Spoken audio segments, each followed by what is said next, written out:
Hello students, welcome to NP classes. Join today for your better tomorrow. जैसा कि मैंने कल की वीडियो में बात करा था कि सिलेबस इंट्रोडक्शन देते हुए मैंने कहा था कि अब हमारे जो टॉपिक होंगे वो क्लास 10th और 9th के फिजिक्स पर होंगे। तो उसी को आगे बढ़ाते हुए आज का पहला टॉपिक है ए short note on SI units. इस पूरे के पूरे टॉपिक में मैं आपको एसआई यूनिट को बताऊंगा। एसआई यूनिट क्या होता है, कितने होते हैं, कैसे होते हैं। साथ ही साथ मैं कुछ इंपॉर्टेंट परफिक्स को भी लेकर आया हूं। स्टूडेंट्स, अगर आपको फिजिक्स पढ़ना है तो आपको सबसे ज्यादा जरूरी होता है यूनिट के बारे में जानना। Let's talk about the unit. What is the unit? अगर हमारे पास कोई वैल्यू है, इन दैट सेंस अगर मैं लिख दूं 1515, तो ये जस्ट एक न्यूमेरिकल नंबर है, ये एक न्यूमेरिक वैल्यू है। अगर हम फिजिक्स की बात करें तो इसका कोई मतलब नहीं। अगर इसी के साथ मैं कुछ वैल्यूज, कुछ यूनिट्स लगा दूं, जैसे केजी, जैसे किलोमीटर, ये किलोग्राम और ये किलोमीटर, अब ये वैल्यू एक यूनिट के साथ हो गई। इन दैट केस हम ये कह सकते हैं कि कोई हमारा ऑब्जेक्ट है जिसका वेट 1500 किलोग्राम्स है। सेम इसी तरीके से इस point in the sense A and B, इस पॉइंट से लेके इस पॉइंट तक की बीच की distance 15 kilometres. Is that clear? I hope आप लोग समझ रहे होंगे कि यूनिट क्या है। अगर मैं आपको यूनिट के बारे में बताऊं तो यूनिट की सबसे पहली जो बात हम करने जा रहे हैं वो है SI unit. SI unit in the sense international system. ये यूज में लाया गया फ्रॉम द 1968 से। इसको पढ़ने से हमें यह पता चलेगा कि फिजिक्स में यूनिट्स कितने टाइप्स की होती है, फंडामेंटल यूनिट्स क्या होती हैं, डेराइव्ड यूनिट्स क्या होती हैं और परफिक्स क्या होती है। इस वीडियो का कंटेंट यही है। चलिए शुरू करते हैं। Fundamental units. The system has 7 fundamental और basic units, one of each are the following quantities. Fundamental quantities मतलब हमारे पास 7 टोटल फंडामेंटल क्वांटिटीज हैं, 7 क्वांटिटीज हैं। चलिए देखते हैं कौन कौन सी। पहली है मास, जिसको हम किलोग्राम के नाम से जानते हैं। मास की यूनिट जो होगी, यूनिट का नेम जो होगा वो होगा किलोग्राम और सिंबल होगा केजी। सेम इसी तरीके से लेंथ, उसका मीटर नाम होगा और एम, स्मॉल एम, इसकी सिंबल होगी। इलेक्ट्रिक करंट एम्पियर, इसको हम शॉर्ट में ए एम पी या ए दोनों लिख सकते हैं।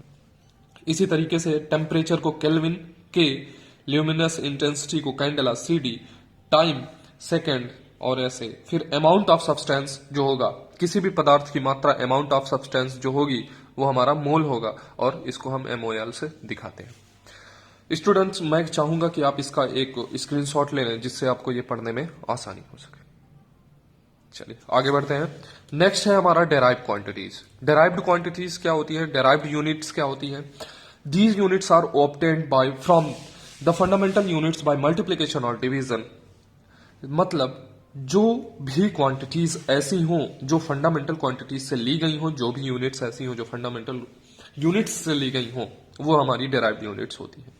सबसे पहली चीज ये होती है कि इसमें किसी भी प्रकार का न्यूमेरिकल फैक्टर एंड इन्वॉल्व नहीं होता है। सबसे इंपॉर्टेंट चीज होता है। For example volume, density, velocity, acceleration, ये सारी चीजें। चलिए हम इसको 1 बाय 1 करके आगे बढ़ते हुए पढ़ते हैं डेराइव्ड यूनिट्स के बारे में। ये कुछ डेराइव्ड यूनिट्स हैं जिनको मैंने छांट के आपके सामने रखा है, सेलेक्टेड हैं, इनके बारे में हम पढ़ते हैं। पहला है वॉल्यूम, इसको हम क्यूबिक मीटर के नाम से जानते हैं और ये होता है मीटर क्यूब। डेंसिटी किलोग्राम पर क्यूबिक मीटर, केजी पर मीटर क्यूब। वेलोसिटी और ये मीटर पर सेकेंड। एक्सेलरेशन मीटर पर second square. Momentum KG metre पर सेकेंड, ध्यान दीजिएगा केजी मीटर पर सेकेंड। फोर्स न्यूटन होगा। प्रेशर जो होगा वो होगा पास्कल। वर्क और एनर्जी की जूल होगी, दोनों के दोनों सेम होंगे, जूल होगा। Power watt, frequency hertz, electric charge coulomb. और फिर हम बात करेंगे इलेक्ट्रिक रेजिस्टेंस ओम। इसको दो तरीके से दिखाते हैं, एक ऐसे दिखाते हैं, फिर एक ऐसे दिखाते हैं। जो आपको सही लगे आप ऐसे बनाएंगे। उसके बाद है इलेक्ट्रोमोटिव फोर्स ईएमएफ, जिसको हम बोल्ट कहते हैं और ये ऐसे दिखाता है। ध्यान दीजिएगा ये इलेक्ट्रोमोटिव फोर्स का जो यूनिट वी दिखाया जा रहा है, ये वोल्टेज का भी सेम यूनिट होता है। वी। वोल्टेज का सेम यूनिट होता है वी, इस बात को ध्यान रखिएगा। इसे हम वोल्ट पढ़ते हैं, 4 वोल्ट, 5 वोल्ट, 10 वोल्ट, 12 वोल्ट, इस तरीके से होता है। अगला टॉपिक जो है वो है हमारा परफिक्स, स्टैंडर्ड परफिक्स। तो परफिक्स को बताने से पहले मैं आपको चाहूंगा कि ये क्यों यूज किया जाता है इसके बारे में जाने। चलिए, अगर मैं आपके सामने कोई क्वांटिटी न्यूमेरिक वैल्यू लिख रहा हूं 15, उसके आगे इतने जीरो लगा दे रहा हूं और इसे लिख दे रहा हूं किलोमीटर, तो क्या आप अपने नोट्स में, एग्जाम में इतनी बड़ी वैल्यू को लिखना सही होगा? नहीं। इसको हम और सॉर्ट करते हैं। कैसे सॉर्ट करते हैं ध्यान दीजिएगा। 15 multiplied by 10 to the power, कितने पावर होंगे उसको देखते हैं। 1 2 3 4 5 6 7, that means 7 kilometres. This part, this numeric value is known as prefix. क्या होता है ये होता है परफिक्स, और ये बहुत ज्यादा जरूरी होता है परफिक्स। इस परफिक्स के कई सारे टाइप्स होते हैं, उनके नाम होते हैं और उनकी एक वैल्यू होती है। वो वैल्यू हमेशा पावर में होती है। किस में होती है? पावर में होती है। जैसे 10 to the power 3, 10 to the power -1, 10 to the power -2। चलिए देखते हैं, इसको एलिब्रेट करते हैं। जैसे मैं अगर बात करूं इसमें, इस डेरी मीट, तो ये मल्टीपल है 10 टू दी पावर 9। जैसा कि मैंने 10 के पावर 7 आपको दिखाया, उसी तरीके से ये 10 टू दी पावर 9 है और इसको हम परफिक्स में बोलते हैं गीगा। इससे सिंबल जी होता है। 10 के पावर 6 मेगा, सिंबल एम। 10 के पावर 3 किलो, सिंबल के। 10 के पावर -1 सिंबल डेसी, डेसी। अच्छा, -1 क्या होता है? इसकी बात अगर हम करें तो किसी भी के पावर अगर -1 है तो इसका मतलब ये हुआ 1/10 to the power 2। Is that clear?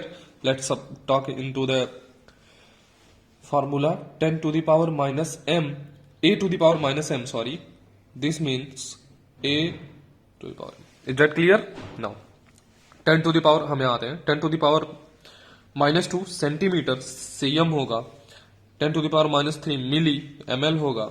10 to the power -6 micro, micro होगा। 10 to the power -9 nano, nano होगा। फिर 10 to the power -12 pico, pico होगा। 10 to the power -15 femto, F होगा। ध्यान दीजिएगा, फेम्टो।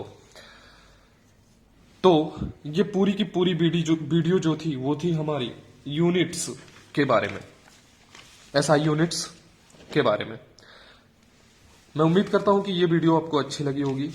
ये वीडियो काफी हेल्पफुल भी रही होगी आपके लिए। अगली वीडियो के लिए वेट करें। कल नेक्स्ट टॉपिक फर्स्ट पर, फोर्स, वर्क और एनर्जी पर वीडियो आएगी। ये क्लास 10th का भी है, क्लास 9th का भी है, किसी भी क्लास का है, इसलिए मैंने इसमें क्लासेस को स्पेसिफाइड नहीं किया है। धन्यवाद।